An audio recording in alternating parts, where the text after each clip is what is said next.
جو وقت تہجد میں اللہ رب العزت کو اپنے دل کا حال سناتے ہیں، اللہ رب العزت بھی پھر ان کے دل کو کبھی بے حال نہیں رہنے دیتا۔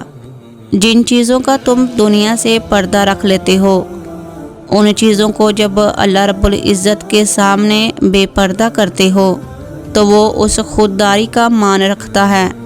جو باتیں تم کسی کو نہیں بتا پاتے، وہ باتیں جب اللہ رب العزت کو بتاتے ہو تو وہ خوش ہوتا ہے کہ جو تم نے کسی سے نہیں کہا وہ اس سے بلا جھجک کہہ دیا۔ جانتے ہو تہجد لاڈلی عبادت کیوں ہے؟ کیونکہ فرض نمازوں میں اللہ رب العزت تمہیں پکارتا ہے، اپنے پاس بلاتا ہے، پھر تم اس کی جانب جاتے ہو، لیکن تہجد میں تمہارے دل کی تڑپ تمہیں اس تک جانے پر مجبور کر دیتی ہے۔ تبھی اس نے تہجد کی اذان نہیں رکھی تاکہ تم تب اس کی جانب آؤ جب آنا چاہو، خوف سے نہیں محبت سے، اور جب تمہارا دل تمہیں اللہ رب العزت کے روبرو لے جاتا ہے تو وہ تمہیں تھام لیتا ہے۔ ہزاروں سوئے ہوئے لوگوں میں جب اس کا ایک بندہ تکلیف کے مارے جاگ رہا ہو تو وہ کیسے اس ایک بندے کو تڑپتا ہوا چھوڑ سکتا ہے؟ جو اپنی نیند قربان کر کے اس رب کعبہ سے کچھ طلب کرنے آئے تو اللہ رب العزت کیسے پھر اسے خالی ہاتھ جانے دے سکتا ہے؟ لاڈلی عبادت تک تو وہ اپنے لاڈلے بندے کو ہی لاتا ہے، اور جب لاڈلا کسی چیز کی فرمائش کرتا ہے تو وہ فرمائش ہر حال میں پوری ہو کر رہتی ہے۔ جو ہاتھ تہجد میں دعا کے لیے اٹھائے جاتے ہیں وہ کبھی ٹھکرائے نہیں جاتے۔ جو حرف وقت تہجد میں منہ سے ادا ہو جائیں وہ رد نہیں کیے جاتے۔ جو وقت تہجد مانگ لیا جائے وہ مانگ کبھی ادھوری نہیں رہتی۔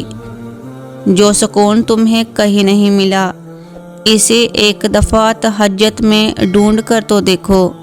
جو تمہیں اب تک نہیں ملا، اسے تہجد میں مانگ کر تو دیکھو۔